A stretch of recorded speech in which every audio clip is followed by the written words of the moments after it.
2006, napilitan daw siyang bumalik ng Pilipinas para alagaan ang kanyang asawang si Sonia. Ganihan may puti, ma'am. Na-diagnose na may cancer sa matres.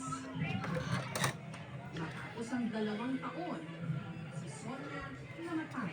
Simula nung maulila sila sa ina, sinutot na kasi ng nanay ko yung anak kong babae at yung anak kong lalaki at ako araw-araw na maalis para maghanap buhay.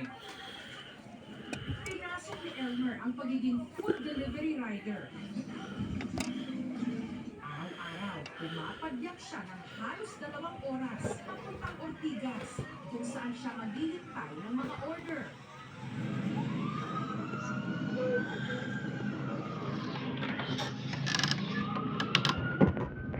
Asa yung mga boxer king? Ito dito. Mga boxer.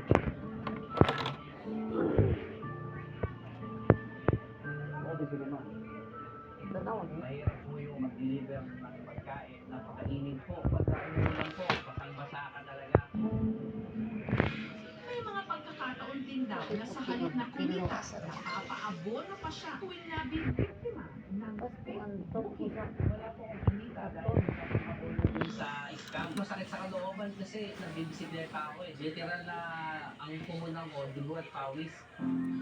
kada araw, kumikita siya ng Ano ya? Asa? Mo na? 5,200 pesos.